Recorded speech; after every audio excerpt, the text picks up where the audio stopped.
ओम नमः शिवाय। हर हर महादेव। स्वागत है आप सभी के अपने इस यूट्यूब चैनल जीवन जीने की कला में।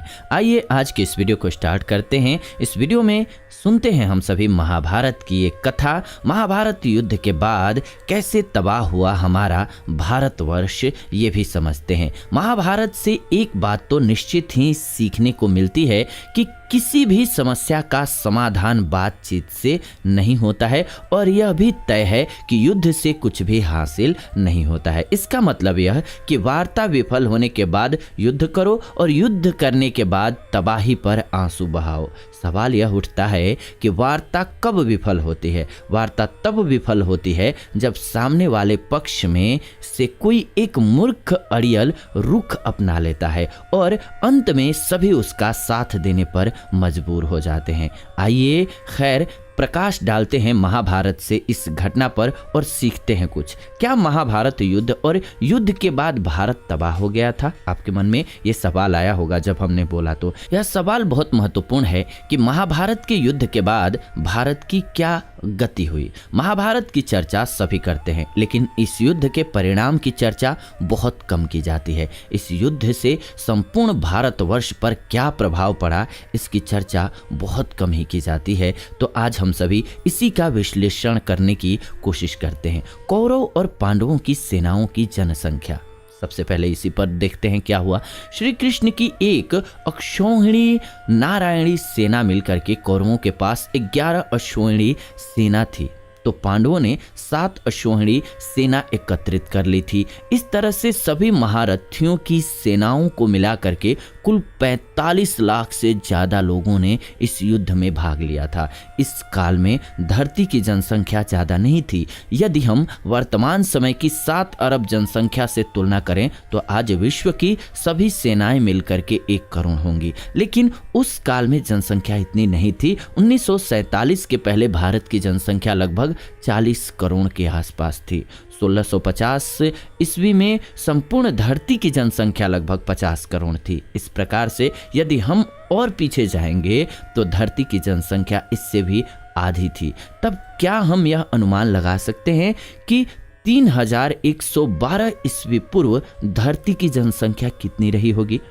अनुमान ज्ञात नहीं होता है। यह वास्तविकता है कि करीब हो सकता है और नहीं भी, लेकिन यदि 1 करोड़ लोगों ने युद्ध में भाग लिया होगा तो निश्चित ही कम से कम भारत की जनसंख्या 5 से 6 करोड़ के बीच तो रही ही होगी, क्योंकि तब आज जितने शहर या गांव नहीं थे। युद्ध में सभी मारे गए थे, बचे थे मात्र 18। जी हाँ, 45 लाख की सेना के बीच महाभारत का युद्ध 18 दिनों तक चला और इस युद्ध में कुल 18 लोग ही जीवित बचे। महाभारत के युद्ध के पश्चात कौरवों की तरफ से 3 और पांडवों की तरफ से 15, यानी कि कुल मिलाकर के 18 योद्धा ही जीवित बचे थे, जिनके नाम हैं कौरव के कृतवर्मा, कृपाचार्य और अश्वत्थामा, जबकि पांडवों की ओर से युयुत्सु, युधिष्ठिर, अर्जुन, भीम, नकुल, सहदेव, कृष्ण, सात्यकी इत्यादि। हालांकि इतिहास के कुछ पन्नों के अनुसार महाभारत के युद्ध में 39,40,000 योद्धा मारे गए थे।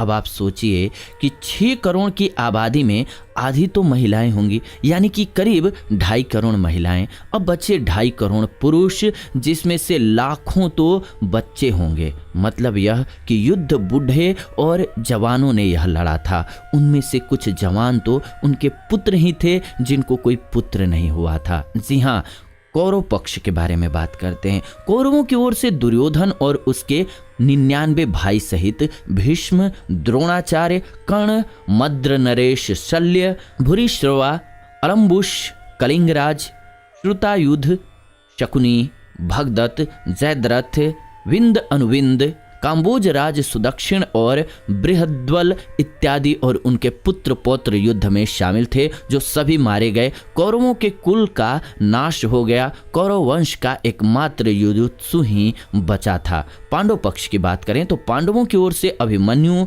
घटोत्कच, विराट, द्रुपद, धृष्टद्युम्न, शिखंडी, पांड्यराज, कुंतीभोज, उत्तमौजा, शैब्य और अनूपराज, नील, इत्यादि सहित पांडवों के लगभग 50 पुत्र भी युद्ध में मारे गए थे। पांडव वंश में अर्जुन के पुत्र अभिमन्यु की पत्नी के उत्तरा के गर्भ में पल रहा उनका एकमात्र पुत्र बचा था, जिसे श्री कृष्ण ने बचाया था। इसका नाम परीक्षित था। पांडव युद्ध जीतने के बाद भी हार ही गए थे, क्योंकि फिर उनके पास कुछ भी नहीं बचा था। प्रत्येक पांडव के 10-10 पुत्र थे, लेकिन सभी मारे गए थे। अब बात करते हैं यादव पक्ष की।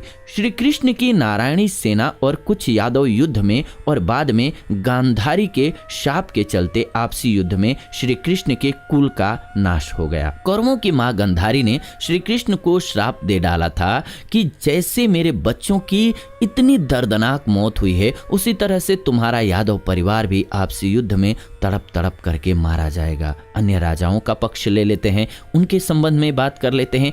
इस तरह से हमने देखा कि युद्ध में कई पिता और पुत्रों ने एक साथ भाग लिया था, जिसके चलते 3 पीढ़ी एक साथ खत्म हो गई थी। कौरवों और पांडवों के इस महामरण युद्ध में सिर्फ उनका ही वंश नष्ट नहीं हुआ, भारतवर्ष के कई राज्यों के राजाओं का वंश और उनकी सेनाओं का भी नाश हो गया था। इस युद्ध में देश विदेश के लाखों राजाओं, महाराजाओं और सैनिकों ने भाग लिया था, तो इसलिए बिखर गया था भारत। जी हाँ, हमने आपको बताया किस तरह से 3 पीढ़ी समाप्त हो गई थी। ऐसे में लाखों महिलाएं भरी जवानी में विधवा हो गई थी। लाखों महिलाओं के समक्ष पुरुषों का संकट खड़ा हो गया था, अर्थात उनके विवाह के लिए पुरुषों का होना भी तो जरूरी है, और वो नहीं थे। यह सिर्फ अनुमान ही लगाया जा सकता है, अनुमान ज्ञान नहीं होता है। लेकिन यह तय है कि इससे समाज में एक धर्म संकट की स्थिति खड़ी हो गई थी। समाज का नेतृत्व करने वाला कोई नहीं था, राज्यों में बिखराव हो गया था, इतने लोग नहीं थे कि वे राज्य की व्यवस्था को संचालित करते। कहते हैं कि इस युद्ध के परिणाम स्वरूप भारत से वैदिक धर्म, समाज, संस्कृति और सभ्यता का पतन हो गया। इस युद्ध से ही अखंड भारत बहुधर्मी और बहुसंस्कृति का देश बन करके खंड खंड में होता चला गया। युद्ध के बाद युधिष्ठिर संपूर्ण भारतवर्ष के राजा तो बन गए, लेकिन सब कुछ खोकर किसी में भी पांडवों में राजपाट करने की इच्छा नहीं रही थी। सभी को वैराग्य प्राप्त हो गया था। देखते हुए युधिष्ठिर ने राजा का सिंहासन परीक्षित को सौंपा और खुद चल पड़े हिमालय की ओर। जीवन की अंतिम यात्रा पर उनके साथ चले उनके चारों भाई और द्रौपदी इत्यादि। उनसे पहले ही धृतराष्ट्र और गांधारी हिमालय चले गए थे। वहीं सभी का अंत भी हो गया। महाभारत के युद्ध के कारण देश बर्बाद हुआ। उस युद्ध ने समूचे आर्यावर्त को खंड खंड कर दिया। इस युद्ध के बाद देश टुकड़ों में बट गया। सैकड़ों वर्षों तक खामोशी छाई रही।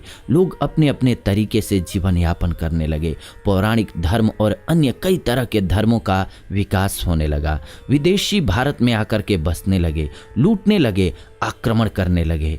यवन, शक, हूण, कुषाणों का आक्रमण तो बहुत बाद में शुरू हुआ भारत पर। उसके पहले महाभारत के बाद तो भारत के हजारों लाखों लोगों ने कालांतर में भारत से बाहर निकल करके अरब, तुर्क, मिस्र, मलेशिया, इंडोनेशिया, चीन, रशिया इत्यादि सभी जगह जाकर के बसने लगे। धर्म का एक नया मार्ग खुलने लगा। वहां उन्होंने नई संस्कृति और धर्म की नींव रखी। इस बात का वर्णन कोई नहीं करता है कि किस तरह से जैन और हिंदू संतों ने अरब, यूरोप और रशिया में जाकर के धर्म का प्रचार प्रसार किया, जिसके चलते वहाँ कबीलों में जी रही मानव सभ्यता को ज्ञान की एक नई रोशनी मिली। महाभारत के बाद धीरे धीरे धर्म का केंद्र तक्षशिला यानी कि पेशावर से हट करके मगध के पाटलिपुत्र में आ गया था, जो कि बाद में घातक सिद्ध हुआ। गर्ग संहिता में महाभारत के बाद के इतिहास का उल्लेख मिलता है। अयोध्या कुल के मनु की 94 यानी कि 94 पीढ़ी में वृहद्रथ राजा हुए। उनके वंश के राजा क्रमशः सोमाधि, शूत्रश्रव, अयुतायु, निर्मित्र, सुकृत, बृहत्कर्मन, सेनाजीत, विभु, शुचि, क्षेम, सुव्रत, निवृत्ति, त्रिनेत्र, महासेन, सुमति, अचल, सुनेत्र, सत्यजीत,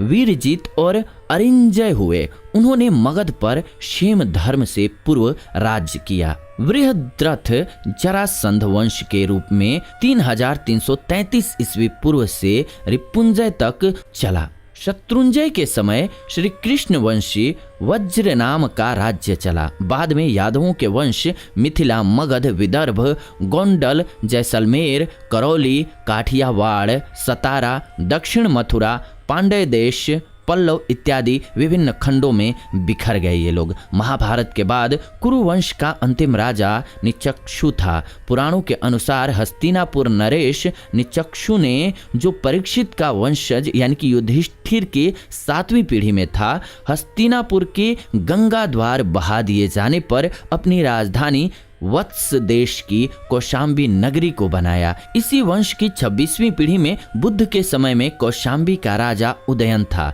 निचक्षु और कुरुओं के कुरुक्षेत्र से निकलने का उल्लेख सांख्यान श्रोत सूत्र में भी मिलता है। तो इस प्रकार से कुछ परिणाम रहा महाभारत युद्ध का। यानी कि इससे हमें पता चलता है कि युद्ध ना तो किसी समस्या का हल देती है और ना ही जब युद्ध जैसी स्थिति बन जाती है तो वार्ता काम आती है। यानी कि जब सामने वाले पक्ष में मूर्ख हों, यानी कि किसी भी पक्ष में, सामने वाले में या अपने वाले में, किसी में भी जब मूढ़ता आ जाती है, हठता आ जाती है, तो उसका परिणाम सिर्फ और सिर्फ बाद में रुंदन होता है। यानी कि रोने से निकलता है, रोते हैं लोग और उसका परिणाम भुगतना पड़ता है। और आज हम सभी देख रहे हैं कि क्या क्या हाल हो रहा है उसका, उस एक सही बने हुए परिप्रेक्ष्य का, एक सही बने हुए समाज का कैसे नाश हो गया था उसकी वजह से। आप सोचिए, इस पर आपकी क्या राय है, ज़रूर कमेंट्स के माध्यम से लिखिए।